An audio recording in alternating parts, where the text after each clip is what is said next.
ಇನ್ನು ಕರ್ನಾಟಕ ಗೋವಾ ಗಡಿಯಲ್ಲಿ 400 ಕೋಟಿ ದರೋಡೆ ಕೇಸ್ಗೆ ಸಂಬಂಧಪಟ್ಟಂತೆ ಪ್ರಮುಖ ಆರೋಪಿ ಬಿಲ್ಡರ್ ಕಿಶೋರ್ ಸಾಳ್ವಿಯ ಬಂಧನವಾಗಿದೆ. ಹಣದ ಮಾಲೀಕ ಹಾಗೆ ಆರೋಪಿ ಕಿಶೋರ್ ಎಸ್ಐಟಿಗೆ ಶರಣಾಗಿದ್ದಾರೆ.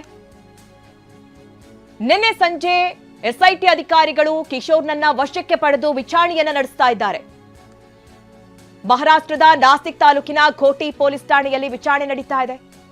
ಈಗ ಸದ್ಯ ಈ ಕೇಸ್ಗೆ ಸಂಬಂಧಪಟ್ಟಂತೆ 8 ಜನರನ್ನ ಪೊಲೀಸರು ವಶಕ್ಕೆ ಪಡೆದಿದ್ದಾರೆ, ವಿಚಾರಣೆಯನ್ನ ನಡೆಸ್ತಾ ಇದ್ದಾರೆ.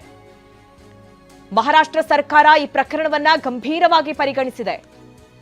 ಕಿಶೋರ್ ಬಂಧನದ ಬೆನ್ನಲ್ಲೇ ಕೇಸ್ಗೆ ಹೊಸ ತಿರುವು ಸಿಗೋ ಸಾಧ್ಯತೆಗಳು ಕೂಡ ಕಂಡು ಬರ್ತಾ ಇದೆ. ಸಂದೀಪ್ ಪಾಟೀಲ್ ಕಿಡ್ನಾಪ್, 400 ಕೋಟಿ ದರೋಡೆ ಬಗ್ಗೆ ವಿಚಾರಣೆಯನ್ನ ನಡೆಸಲಾಗ್ತಾ ಇದೆ. ಹಾಗೆ ವೈರಲ್ ಆಡಿಯೋ ಸಂಭಾಷಣೆಗಳ ಬಗ್ಗೆಯೂ ಕೂಡ ಎಸ್ಐಟಿ ಅಧಿಕಾರಿಗಳು ವಿಚಾರಣೆಯನ್ನ ನಡೆಸ್ತಾ ಇದ್ದಾರೆ. ಒಂದ್ ಕಡೆ ಕೇಸ್ ಮುಚ್ಚಿ ಹಾಕುವಂತಹ ಪ್ರಯತ್ನಗಳು ಕೂಡ ನಡೀತಾ ಇದೆ ಅಂತ ಹೇಳಿ ಸ್ವತಃ ಎಸ್ಐಟಿಯ ಆರೋಪ ಮಾಡ್ತಾ ಇದೆ. 400 ಕೋಟಿ ಬದಲಾಗಿ ಇದನ್ನ 35 ಕೋಟಿ ಅಂತ ಹೇಳಿ ಬಿಂಬಿಸುವಂತಹ ಪ್ರಯತ್ನ ನಡೀತಾ ಇದೆ ಅನ್ನುವಂತ ವಿಚಾರ. ಒಂದ್ ಕಡೆ ಸಂದೀಪ್ ಪಾಟೀಲ್ ಫೇಸ್ಬುಕ್ ನಲ್ಲಿ ಪೋಸ್ಟ್ ಮಾಡಿದ್ದಾನೆ, ಅಂದ್ರೆ ಈ ವಿಚಾರವನ್ನ ಬೇರೆ ರೀತಿಯಲ್ಲಿ ತಿರುಗಿಸುವಂತಹ ಪ್ರಯತ್ನಗಳು ಆಗ್ತಾ ಇದೆ ಅಂತ. ಈ ಒಂದು ಕೇಸ್ ಮುನ್ನೆಲೆಗೆ ಬಂದಿದ್ದೆ ಸಂದೀಪ್ ಪಾಟೀಲ್ ವಿಡಿಯೋ ಮುಖಾಂತರವಾಗಿ.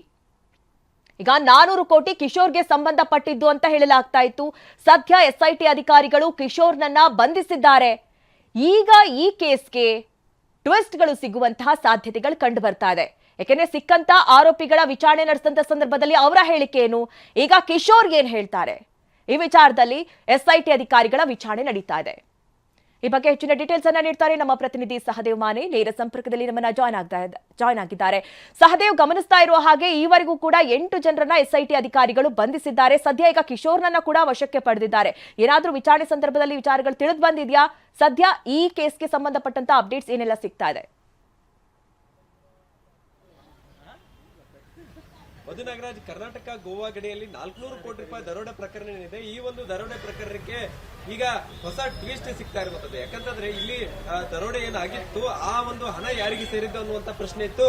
ಸೊ ಸಂದೀಪ್ ಪಾಟೀಲ್ ಯಾರು ದೂರದಾರ ಇದ್ದಾನೆ, ಆತ ಕಿಶೋರ್ ಏನು ನಾಸಿಕ್ ಮೂಲದ ಬಿಲ್ಡರ್ ಕಿಶೋರ್ ಸಾಳ್ವೆ ಏನಿದ್ದಾನೆ ಆತನಿಗೆ ಸೇರಿದ್ದು ಅನ್ನುವಂತ ನಿಟ್ಟಿನಲ್ಲೂ ಕೂಡ ಒಂದು ದೂರನ್ನ ಕೊಟ್ಟಿರ್ತಾನೆ. ಸೊ ಆ ದೂರಿನ ಅನ್ವಯ ಈವರೆಗೂ ಕೂಡ 8 ಜನರನ್ನ ಈ ಒಂದು ಪ್ರಕರಣದಲ್ಲಿ ಅರೆಸ್ಟ್ ಮಾಡಿರುವಂತದ್ದು.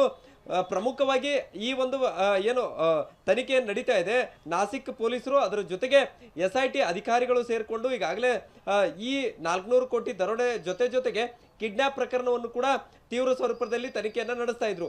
ಮೊದಲೇ ಆರಂಭದಲ್ಲೇ 7 ಜನರನ್ನ ಕಿಡ್ನಾಪ್ ಪ್ರಕರಣದಲ್ಲಿ ಬಂಧ ಮಾಡಿದ್ರು. ಅದಾದ ಬಳಿಕ ಇದರ ಕಿಡ್ನಾಪ್ ಪ್ರಕರಣದ ಪ್ರಮುಖ ಕಿಂಗ್ ಪಿನ್ ಅಂತಂದ್ರೆ ಕಿಶೋರ್ ಸಾಳ್ವೆ ಅನ್ನುವಂಥದ್ದಿತ್ತು. ಸೊ ಆತನನ್ನು ಕೂಡ ಈಗ ನಿನ್ನೆ ರಾತ್ರಿ ಘೋಟಿ ಪೊಲೀಸರು ಬಂಧಿಸಿರುವಂತದ್ದು. ಈ ಒಂದು ಬಂಧನವಾದ ಬಳಿಕ ಎಸ್ಐಟಿ ಪೊಲೀಸರು ಕೂಡ ಠಾಣೆಗೆ ಹೋಗಿ ಆತನನ್ನ ವಿಚಾರಣೆಗೆ ಒಳಪಡಿಸಿರುವಂತದ್ದು. ಪ್ರಮುಖವಾಗಿ ಇಲ್ಲಿ ಒಂದು ಕಡೆ ಕಿಡ್ನಾಪ್ ಪ್ರಕರಣ, ಕಿಡ್ನಾಪ್ ಯಾಕಾಗಿ ಮಾಡಲಾಗಿತ್ತು ಮತ್ತು ಈ ಒಂದು ಕಿಡ್ನಾಪ್ ಮಾಡಿದ್ರಿಂದ ಈ ಸಂದೀಪ್ ಪಾಟೀಲ್ಗೂ ಆತನಿಗೂ ಏನು ದ್ವೇಷ ಇತ್ತು ಅನ್ನುವಂತ ನಿಟ್ಟಿನಲ್ಲೂ ಕೂಡ ತನಿಖೆಯನ್ನು ನಡೆಸ್ತಾ ಇರುವಂತದ್ದು. ಅದರ ಜೊತೆಗೆ 400 ಕೋಟಿ ರೂಪಾಯಿ ಏನು ದರೋಡೆ ಆಗಿತ್ತು, ಆ ಹಣ ಕಿಶೋರ್ಗೆ ಸೇರಿದ್ದು ಅನ್ನುವಂತ ನಿಟ್ಟಿನಲ್ಲೂ ಕೂಡ ಈಗ ಆತನನ್ನ ವಿಚಾರಣೆಯನ್ನು ಒಳಪಡಿಸಿರುವಂತದ್ದು. ಜೊತೆಗೆ ಈ ಒಂದು ಪ್ರಕರಣಕ್ಕೆ ಸಂಬಂಧಪಟ್ಟಂತೆ ಆ ಹಣ ಎಲ್ಲಿಂದ ತರಲಾಗಿತ್ತು, ಯಾವ ಮಾರ್ಗವಾಗಿ ತೆಗೆದುಕೊಂಡು ಹೋಗ್ಲಾಗ್ತಾ ಇತ್ತು ಅನ್ನುವಂತ ನಿಟ್ಟಿನಲ್ಲೂ ಎಸ್ಐಟಿ ಅಧಿಕಾರಿಗಳು ತನಿಖೆಯನ್ನ ಮಾಡ್ತಾ ಇದ್ದಾರೆ ಅನ್ನುವಂತ ಮಾಹಿತಿ ಕೂಡ ಸದ್ಯ ಈಗ ಸಿಗ್ತಾ ಇರುವಂತದ್ದು.